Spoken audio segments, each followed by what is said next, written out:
Esse bom dia aqui é especial, mas só para você, hein? Para você que está acordando hoje, garantido na Copa Libertadores de 2026 e na fase de grupos. É o seu caso, é o meu caso também. Então, muito bom dia, uma ótima segunda-feira e uma ótima semana. E eu espero que seja mais uma semana maravilhosa e assim será, se Deus quiser, até o final de semana. O objetivo agora do Campeonato Brasileiro fica para trás. Agora a gente vai brigar para chegar na final da Copa do Brasil para depois brigar por esse título. O Campeonato Brasileiro fica para trás, ele acabou ontem, um cenário, um calendário muito atípico, né, diferente de tudo que a gente já viveu, porque normalmente a temporada acabaria agora. E o Brasileirão acabou e a gente tem decisões aí pela frente. Ele já passou, mas vale aqui ressaltar mais uma vez o trabalho espetacular que faz o Meu Dia e esse grande campeonato que fez o Fluminense. Grande campeonato. A gente reclamou muito do Renato e com muita razão também. O trabalho do Renato no geral não era bom, falei sobre isso ontem aqui, mas no Campeonato Brasileiro ele permitiu que o Fluminense permanecesse no bolo, na briga. Ele também permitiu, do jeito dele, por mais que a gente ache que, e achava, e eu continuo achando a mesma coisa, que mexer demais no time, poupar demais, exageradamente pode ser ruim, e acho até que foi em certo ponto, mas agora também tem um outro lado, que é o time talvez conseguir competir com mais força e mais intensidade, porque alguns jogadores conseguiram naquele período reduzir um pouco da minutagem. Então tudo tem um lado bom, mas é fato que muita coisa mudou e melhorou e evoluiu com a chegada do Zubeldia. Os números mostram isso. O Fluminense, se a gente pegar só o recorte, a partir da rodada 25, que é quando o Zubeldia assume, o Fluminense é quem tem a melhor campanha do Campeonato Brasileiro. Foram 33 pontos marcados. 33 pontos marcados. O líder, o campeão, o Flamengo, fez 28 pontos no mesmo período. O Palmeiras, o vice-líder, 26 pontos no mesmo período. O Fluminense terminou o Campeonato Brasileiro como o melhor time ao lado do Palmeiras em número de pontos, né? Perdeu para o Palmeiras pelo saldo de gols. 23 contra 13. 37 pontos no retorno para o Palmeiras, 37 para o Fluminense. 11 vitórias para cada lado.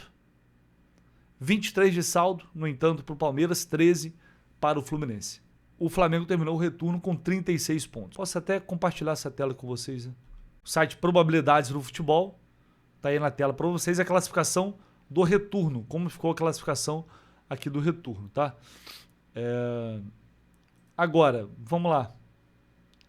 Na classificação como mandante, vamos pegar aqui mandante, essa campanha espetacular também, 9 vitórias em 9 jogos como mandante do Zubeldia. Olha só, o Fluminense terminando como o segundo melhor mandante da competição, 1 ponto atrás do Flamengo. E uma vitória a mais que o Flamengo. No entanto, acabou ficando 1 ponto atrás, um aproveitamento ali a gente está falando de um aproveitamento na casa de 80%. 80%. Nas últimas 10 rodadas, ninguém marcou mais pontos que o Fluminense. Foram 20, ganhando do Botafogo pelo número de vitórias. O Botafogo também fez 20. Nessas últimas 10 rodadas, 66% de aproveitamento, 20 pontos marcados, o Fluminense lidera. Isso aqui é realmente espetacular, se a gente levar em consideração que não temos centroavante.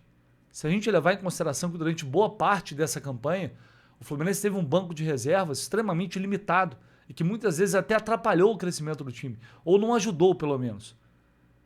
Se a gente pegar aqui e comparar o que o Fluminense tem de opção no elenco como um todo, com times como Flamengo, Palmeiras, a gente sabe que a diferença é muito grande. E ainda assim, o Fluminense fez um campeonato muito consistente, regular e com todos os méritos chegou a essa 5ª posição. E se tivesse mais campeonato pela frente, ia brigar ainda por esse G4. Então, realmente, foi um grande campeonato brasileiro realizado pelo Fluminense. E essa campanha, ela leva o Fluminense para essa vaga direta na fase de grupos, que é extremamente e será extremamente importante para o ano que vem. Primeiro, pelo aspecto financeiro. Se o Fluminense vai para a pré-Libertadores, ele não sabe primeiro se chegaria na fase de grupos. Então não dá para contar com essa grana da Libertadores. Já garantida na fase de grupos, a gente parte só para começar, só para jogar a Libertadores. O Fluminense nessa primeira fase já vai ganhar 17 milhões de reais. Só para jogar, para entrar em campo. 330 mil dólares, dá 1.700.000 mais ou menos, por cada vitória na competição, na fase de grupos, tá? Ou seja, quase 2 milhões de reais por cada vitória. Pelo menos foi esse o valor que a Conmebol pagou esse ano. Talvez ano que vem a gente tenha um valor ainda maior. E aí nem vou contar a premiação, oitavas, quartas, semifinal, se chegar, que é muito, mas muito maior que a Sul-Americana. A gente viu esse ano, não tem nem comparação. Então você já pode começar contando que essa grana ela vai entrar, ela vai pingar. Isso também significa tempo, um tempo a mais para se organizar e planejar o ano, ou pelo menos chegar já com toda a sua base definida, com os reforços, jogando já em alto nível, porque a fase de grupos da Libertadores, ela só começa no início ali de abril. Se o Fluminense vai para pré-Libertadores, já teria que entrar em campo num jogo mata-mata, mais ou menos ali por volta de 17 de fevereiro. Olha só, gente. A gente pode terminar a temporada 25 no dia 21 de dezembro. Os jogadores quase não vão ter férias, pouco mais de 10 dias de férias. É isso, é uma data FIFA. Para voltar, já começar o próximo ano, fazer uma pré-temporada minimamente decente. Final de janeiro já começa o Campeonato Brasileiro e ali em fevereiro já tem mata-mata valendo a vida, valendo a classificação para a Libertadores, para a fase de grupos. E você pode enfrentar time brasileiro. O Bahia, por exemplo, vai para pré. Há um risco de enfrentar o Bahia. Há um risco de enfrentar, sei lá, um time argentino que pode vir para pré mais forte, de pegar uma altitude. Acho que o River Plate realmente ficou fora da Libertadores, pelo que eu vi aqui rapidamente. O River Plate não vai conseguir. Desde 2014 é a primeira vez que o River Plate vai disputar a Copa Sul-Americana e não vai disputar a Libertadores. Enfim, isso é papo para depois. Mas, cara, essa fase pré da Libertadores é muito perigosa. É muito perigosa. Então você já alivia demais. Você já não tem aquele clima de tensão mata-mata logo no início de temporada, quando o time ainda tá engrenando, tá se acertando. Tudo bem, que a tendência é manter uma base. Você tem entrosamento, não vai montar um time todo do zero. Mas, cara, é um risco enorme. Então, dessa forma, você tem como planejar melhor, tem um pouco mais de tempo e também tem mais capacidade de investimento. Porque você pode contar com aquele dinheiro ali. Eu não sei o quanto isso impacta na contratação de reforços na prática, mas você já conta com uma grana maior, ou seja, está menos limitado e pode ir ao mercado já sabendo que terá desde o início, desde o primeiro semestre, uma fase de grupos, toda uma Libertadores pela frente. Isso muda muito, inclusive a percepção do mercado. Você vai contratar um jogador, você vai negociar, esse jogador sabe que o Fluminense já vai disputar uma Libertadores, que não tem risco de cair numa pré. Sabe? Enfim, eu acho que isso muda muito a perspectiva também, num geral. Então, assim, o ganho é absurdo em todos os sentidos. Você, sabendo que vai começar mata-mata já em fevereiro, talvez gere uma precipitação, que tem que contratar rápido, que tem que acelerar, e, enfim, e acaba fazendo a coisa na correria, não fica bem feito. Com isso, você vai ter 2 semanas a mais, o Fluminense vai ter 2 semanas a mais de calendário livre, porque você vai ter, seriam 2 fases, né? São 2 semanas ali, 4 jogos, que o time vai ter livre para dar sequência a essa preparação já em meio ao Campeonato Brasileiro. Então essa vaga, ela pode mudar muito, para mim, na verdade, pode não, ela já muda muito a organização, planejamento, investimento, tudo que o Fluminense está pensando para começar o ano de 2026, que a gente espera que seja um ano muito vitorioso. Essa arrancada no Brasileirão, essa classificação é algo que a gente tem que comemorar muito. É importante que a gente tenha a noção, a real noção do quão decisivo isso pode ser para o sucesso do Fluminense em 2026. Bom, vou trazer aqui agora, ainda repercutindo um pouco a vitória de ontem sobre o Bahia, Paulo Henrique Ganso, que é uma raridade. Tem que aproveitar, né? Paulo Henrique Ganso aparecendo na zona mista não é todo dia. E ontem, convenhamos, né? Ele tinha que aparecer depois daquele golaço, depois de voltar de lesão, do ano tão complicado, do ano tão difícil, e agora nessa reta final ele ter condições de ajudar o Fluminense e ser importante nesses jogos decisivos e, se Deus quiser, numa final de Copa do Brasil, que é onde a gente espera estar muito em breve. Vamos trazer esse bate-papo com o Paulo Henrique Ganso, que falou sobre Neymar. Foi perguntado sobre Neymar, se ele gostaria de ver Neymar no Fluminense, se vai fazer uma forcinha, e ele ali com muito bom humor respondeu. O gol foi muito bonito, né? Acho que acreditei no erro da zaga do Bahia, eles erraram, peguei uma promoção ali de cara pro gol, tive a tranquilidade de poder só deslocar o goleiro, né, dar uma cavadinha e fazer um belo gol. Em relação ao ano, foi realmente um ano muito complicado, como assim, no Fluminense, nas minhas 7 temporadas aqui, todos os anos foram complicados, né? Às vezes algumas coisas boas, né, como títulos, e outras jogando menos, atuando menos em campo, menos minutos, como foi o caso desse ano. Mas o importante é que eu pude retornar, recuperar, né, recuperar bem e ajudar. É isso que eu estou aqui no Fluminense para ajudar o clube, e esse é o carinho que eu agradeço de todo mundo de fora, né, do torcedor, de dentro do clube também. Então eu procuro retribuir jogando dentro de campo e fazendo o meu melhor. E aí hoje deu muito certo. 77 milhões de reais é o prêmio da Copa do Brasil, e já projetando mais uma Libertadores, que a Conmebol já garantiu, já botou lá a placa, Fluminense 2026. Você continua no Flu pro ano que vem? Não, vale tudo isso que você disse, né? Acho que vale dinheiro para o clube, né? Financeiramente ajuda muito. É um título na temporada, para a gente seria espetacular. Escrever ainda mais meu nome na história do Fluminense, né? O pessoal que está chegando, o próprio treinador, né? Também marcar o seu nome aí. Então acho que isso vale muita coisa. E terminar a temporada de uma forma maravilhosa, que é conquistando o título. Mas primeiro a gente pensa, né?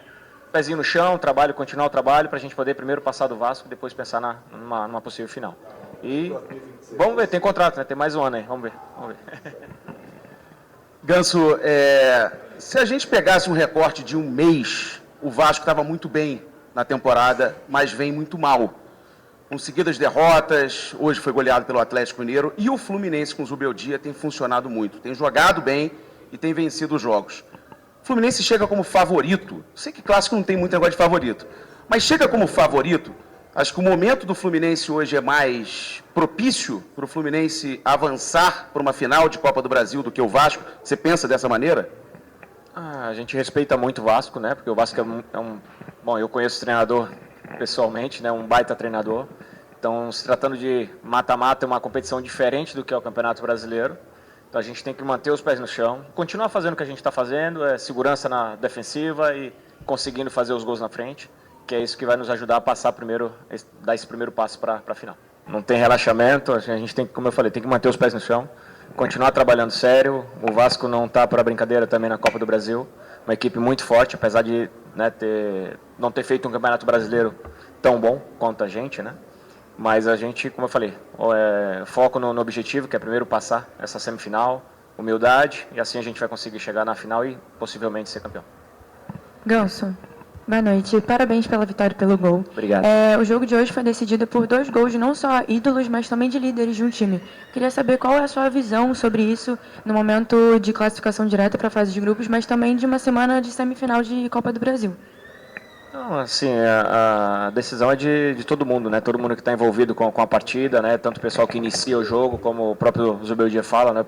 5 vão acabar terminando depois com as trocas. E você tem que estar preparado para tudo. Acho que esse tá focado nesse objetivo, quem começa e quem termina o jogo. E é isso que a gente faz, essa ajuda de todas as formas, né? Tanto ali quando está ali no banco, ali incentivando o companheiro, falando alguma coisa, quando a gente está dentro de campo também. Eu queria que você falasse um pouquinho o peso psicológico que isso tem de terminar uma temporada desse jeito, com um gol desse, depois de tudo que você passou, e também no aspecto técnico dentro do time, que era uma posição que não tinha substituto até o meio do ano e hoje tem um substituto que é o dono da posição. Então, eu queria que você falasse nos 2 aspectos o quanto que esse gol foi importante para você. Acho que, bom, por tudo que eu passei, né, até, né, fisicamente, se a gente falar, fisicamente você já pode entrar de início, é um pouquinho complicado, né, por tanto tempo ficar de fora, voltando agora, entrando no ritmo. Que bom que o Fluminense conseguiu trazer um jogador de muita qualidade, muita qualidade. Isso ajuda muito o nosso time e evolui ainda mais os companheiros, né? Melhora todo mundo, o entorno. E, cara, quando eu entro, eu procuro só fazer as coisas boas, né? No primeiro toque da bola, um toque diferente, mas é que agradecer o carinho da torcida, porque eles sempre gritaram meu nome, independente do ano que eu tive. E espero que eu possa fazer muitos gols ainda daqui até a final se possível, até a final da Copa do Brasil. E também de você conhecer o treinador que está do outro lado, você mesmo falou, citou o Diniz, e o Diniz é um ídolo aqui também. Conhecê-lo da forma como vocês conhecem, facilita o Fluminense de enfrentar o Vasco? Pelo contrário, né? Dificulta bastante, né? Acho que o Diniz é um cara muito trabalhador, conhece muito de futebol, e por isso a gente tem esse respeito por quem a gente vai enfrentar agora na quinta-feira. Em relação ao calendário, bom, próximo ano já vai ser pior do que foi o ano de 2025, mas a gente tem que estar preparado, evoluir fisicamente, mentalmente também, tá bem preparado e em todos os aspectos, e taticamente também, porque isso vai evoluir.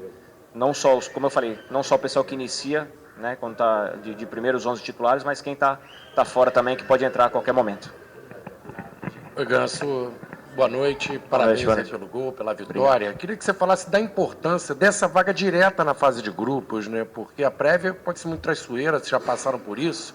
Pegaram um Olímpia, teve um Fluminense Olímpia que no ano seguinte foi duelo de quartas de final. E também pelo calendário, né? Vocês têm mais tempo na volta das férias para se preparar. A importância dessa vaga direta lá no grupo. Bom, esse era o primeiro objetivo, né? Conquistar essa vaga direto, né? Pelo Campeonato Brasileiro, a gente conseguiu. Agora, pensar numa semifinal de Copa do Brasil, terminar um ano com título, né?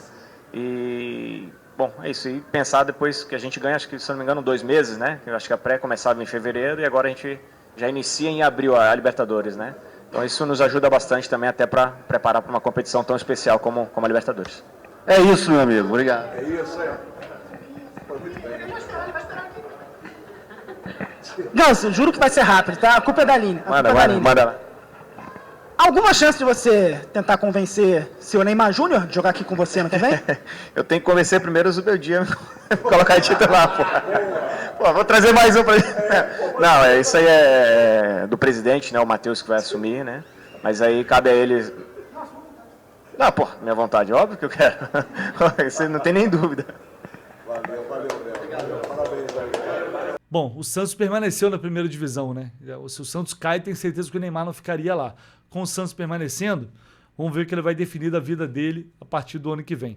É bom reforçar que tudo que foi falado de Neymar e Fluminense, agora, mais recentemente, tudo é muita especulação. Não houve negociação, não houve conversa. O próprio presidente Mário Bittencourt se manifestou sobre isso e é evidente que o Santos estava numa situação muito delicada no campeonato, mas acabou se salvando. Mas, sobre o Ganso, a gente sabe que o futebol hoje é muita transpiração, correria, competitividade, não tem como fugir disso. É um caminho que não tem mais volta. Mas quem não tem prazer de ver um cara com o refino técnico que tem o Ganso, com a qualidade, com a genialidade, com a categoria que ele tem, quem não admitir que é diferente, eu acho que está perdendo um pouco o gosto pelo prazer que se há em ver um futebol bem jogado, né? E ele, querendo ou não, tem isso. Ele talvez não consiga mais entregar intensidade, talvez não. Ano que vem ele vai estar um ano mais velho. Mas é um cara que é um ídolo, para mim, indiscutível do clube. Conquistou uma Libertadores, camisa 10. Um cara que chegou no Fluminense quando pouca gente acreditava no Fluminense, lá em 2019, naquele momento horrível, terrível, onde inclusive poderia ter sido rebaixado.